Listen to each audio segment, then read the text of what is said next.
All right. All right. Come on, Stephen.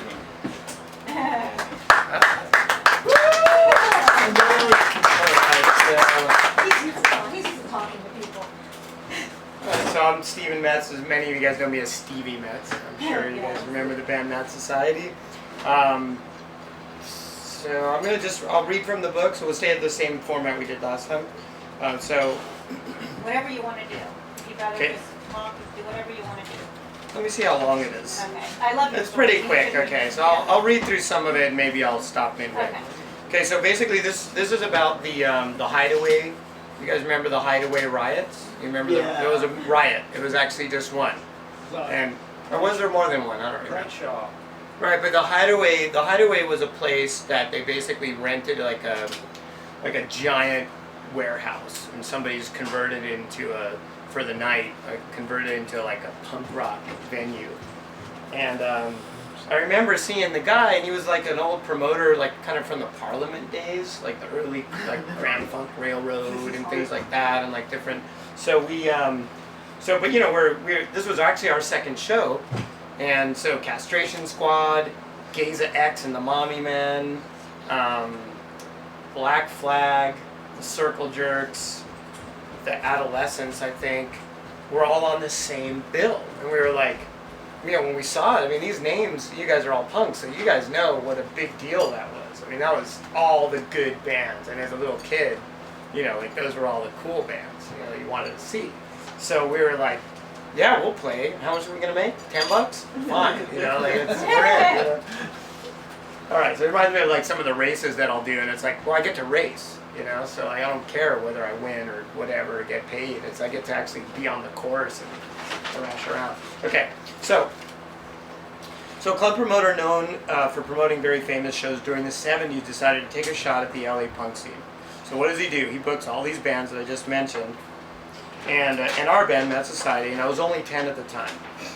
So the rest of the band wasn't much older. My brother was like 14. I think the oldest band member was Kathy Sample. She was 15. Looking back on that, it's pretty damn young.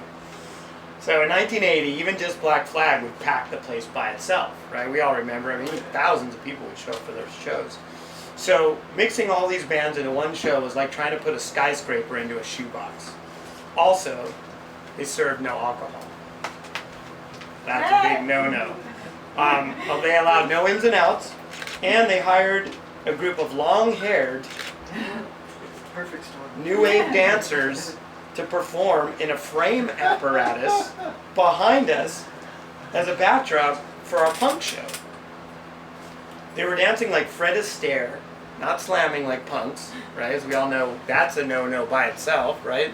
And they did this at a time when, really, like, if you didn't have cut hair, you got beat up, pretty much, right? It was at that same era, that kind of 1980. You don't know this crowd like I do, right? I'll take care of it, don't worry about it. I've been doing this for years. He was a sort of flamboyant, African-American guy. He's like all dressed in tights and, but like, I know what I'm doing.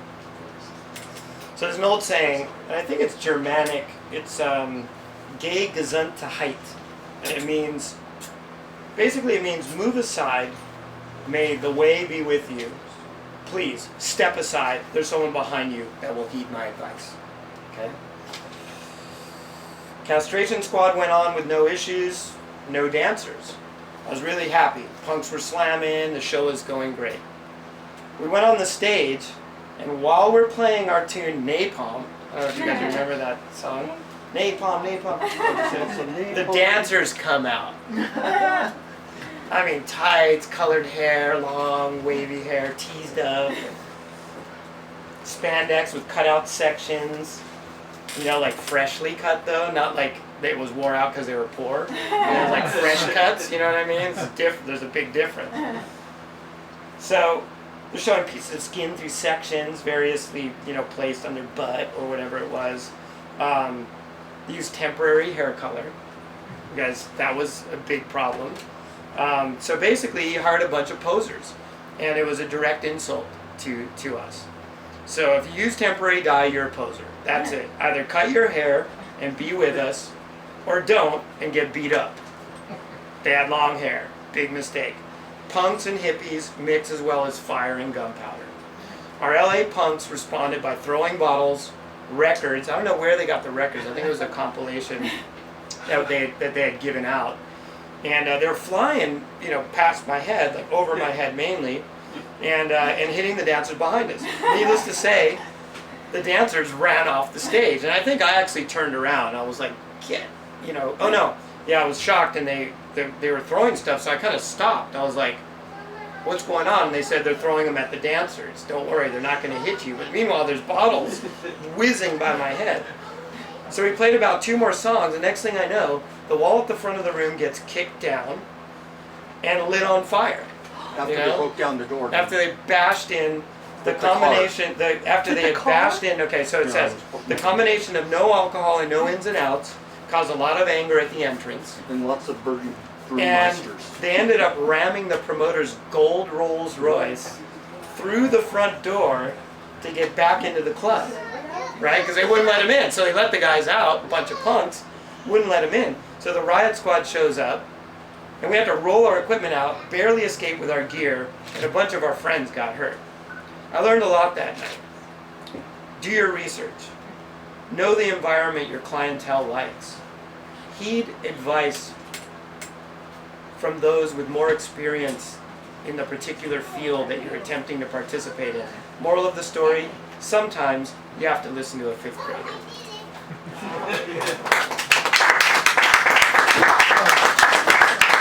So that's the little excerpt from the book. It's funny that I still remember that stuff being like I was really young, but I remember really feeling strongly about it and then seeing this stuff come to fruition. And not being that surprised, actually. Yeah. And how many of you are surprised after the setup? Yeah. Right? I mean, we knew what would happen. It's like if you have a friend with long hair who come, which now is no problem. I mean, even Alex Gonzalez has long hair. But back then, it was a big deal, He gets a hall pass now. So. Okay, question and anyway. answer. Okay. Okay, how were you able, at 10 years old, to get out of the house? Because I couldn't get, at 15, I was fighting my parents, I was sneaking, I was lying, I was doing whatever I could. Yeah, it's funny because that's often one of the big questions that people have. And honestly, I mean, now, it's still kind of crazy. My mom was single, and we didn't have tons of money growing up. At one point we were so poor, and this is actually a true story, she'll deny it, but we were so poor we rented out our 1-bedroom in our 1-bedroom apartment. So we didn't have a bunch of support systems around us, to say the least. So if I snuck out, then I was gone. But I also had guys like Kevin and Alex. It's interesting that we're still in touch. Yeah, so good. I had so friends cool. that were older, and a lot of times, honestly, I was safer in most of those punk shows. I was definitely safer than anybody else in those rooms. Because if you messed with me, you got your ass beat by 50 punks. I mean, really, it was dangerous for people. Dude, the best ones to Right? start with. Half of them girls. Everyone. But my friends were, we were tough kids. I Dude, mean, the best we were one is the really. Starwood one. Yeah, the Star Where you one was got crazy. stuck. Actually, I don't want to tell that story. Tell the story. Yeah, tell the story. Well, there's a scene. Okay, so all right, I'll tell it, but nobody can record. Honey, are you videotaping this? Yeah, do you want it videotaped or not? Don't videotape. Okay, don't Yeah, videotape yeah, it. yeah. No, because I don't. Oh, he done. I've got time for one or two. You guys want to tell? remember stuff. I've got time for one or two I want questions. Alex to come up here for a minute. Come on, Alex. Talk about the beginning of the laughs. The history of the laughs. Come on. Come on, we want Alex. Alex, Yeah. Alex, Alex. Look at Brenda. He knows speak English. Alex. Put me on the spot. Yeah, let's put you on the spot. Thank So Take the yeah. time Those because days we with have all our with friends that together. violence, I honestly thought they were brilliant. And I They feel were like honest, yeah. ever since then, Yes, you do. you're living with this, this half-truth that, in order to get by and not make some kind of trouble, you Right. will say or do That's something okay, though. Who and you cares, walk right? away from something. Right. Be a woman, Yeah, I mean, keep on Back doing then it. it was like lightning. Somebody Right. did something wrong, and the lightning came down. It struck, right. It was gratifying. Yeah, but we also have to Yeah. we're civilized, right? And we have to We're civilized. at some point we have to what you're saying is that there's like an honesty to violence, right? And like you're saying, like if you did some crazy thing and said, oh, I'm an attorney, so you can't touch me, and then X-Head just goes, yeah, bang, and like hits you, yeah, there's an honest, quick justice.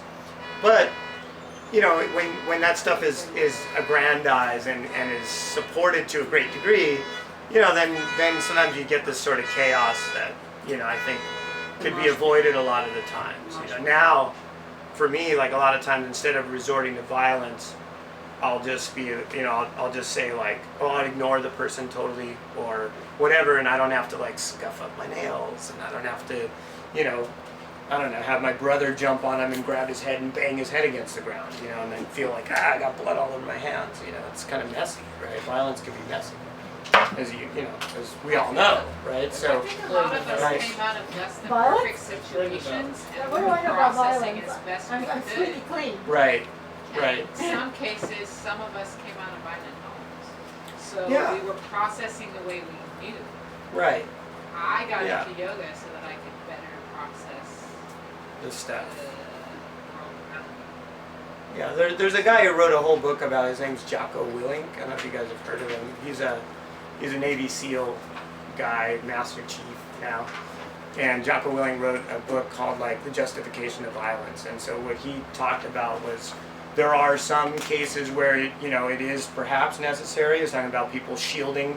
It's like imagine if one of the things he said was imagine shielding somebody, your neighbor shields himself against U.S. forces with your daughter. That's what they're dealing with there.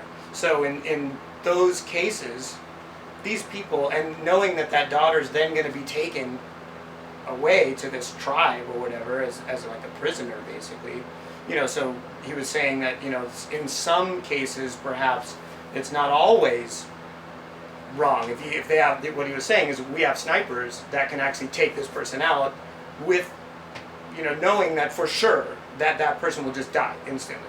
And he was saying that in those cases maybe it's a little more justified because it's going to prevent this innocent girl from being mistreated for the rest of her life basically, according to our lenses, right?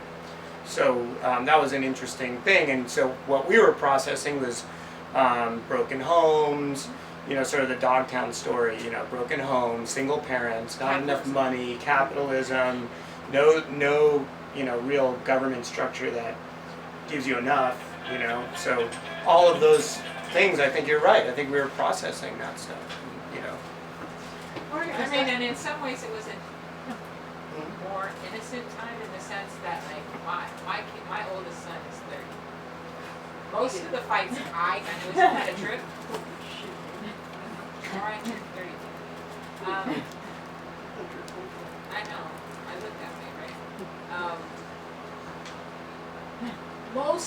Not all, most of the fights and scuffles that we got into didn't result in death or permanent dismemberment. right, And I say that not casually, but I mean it to Right. say I got in a lot of fights. yeah, Long story. But nobody was, permanently damaged.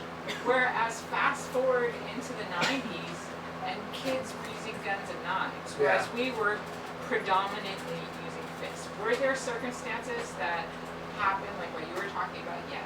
Were there circumstances that I saw that were horrible? Yes. But it is something that tends to escalate. right. And that's kind of what, so that's like, it's this weird thing, where you have, on the one hand, you have the Jocko Willink of the world, and those guys are, I come from a military, all of my family was in the military. My dad, my mom, and my dad was a career Marine and in the Army, so like, that's, some of that has probably rubbed off on me as well. But the question is, ultimately, where does it stop? So like, if I'm in a room of a bunch of violent people, I have a choice. He can say, surfers can be kind of territorial, they can say whatever they want. And usually, I just totally ignore them. And it just falls flat. It's called fighting. Bruce Lee talks about this. Fighting without rolling up your sleeves. You know? There's a scene where there's a drunk guy on a boat, and he says, I do the fighting without fighting method. And he says, okay, and the guy challenges him, so he goes to a little island. The drunkard jumps off on the island, and he kicks the boat away, and he strands the guy in the middle of the ocean. And he says, bye, now you'll learn the art of fighting without fighting. So like, not that necessarily was the right way to do it, but I'm just saying it's an interesting skill set, right? So there are different ways for us. And as we got older, I think a lot of punks, we did find other ways to process it. Right? I think didn't a lot of, like now we don't just haul off and just punch somebody when they say something. No? No, I do martial arts. I just quit drugs honestly like 10 years ago, and even to that point, fighting was part of it. I loved it. And even as I got older, I kind of missed that. You like the violent aspect? You just love I don't mind being hit. It kind of like, okay, cool. Wow. Yeah, but I love hitting people. Even if I'm almost 54 and it's still like, Still a part yeah. of Yeah, there might also be, it is possible, like we talked about this, it's almost like it's possible that there is, like they're saying, like a violent gene, like the streak, violent streak everyone talks about. And, we are ultimately animals, right? So it's not like just because we become civilized, all these instincts suddenly disappear. Like you probably, like me, all of your family we were like an army caste, right? In India, they talked about the Kshatriya, right? Which is like a caste, that we're essentially, just like the bees have the worker bees and the fighting bees, right? Well, maybe there's a little bit of that as well in human beings. And because we're civilized, we're trained to try to squash it completely. And it doesn't just completely go away, right? It usually will find some way. You do martial arts, I do extreme sports, so like these are all the different ways, that we process that stuff, but hopefully not as many people will get hurt in the wake of that, right? We'll bring on the music, and I All think right, we'll thank you, continue guys. the conversation. Thank you. So, books that I mentioned at the beginning, they're all available at the front register. Brenda will be signing at the back information desk. She was also kind enough to bring cookies and water and gum and other... No beer. No beer, unfortunately, but that's all at the back. Next time there'll be beer. Let's give it up for Brenda and all of our readers. Thank you very much.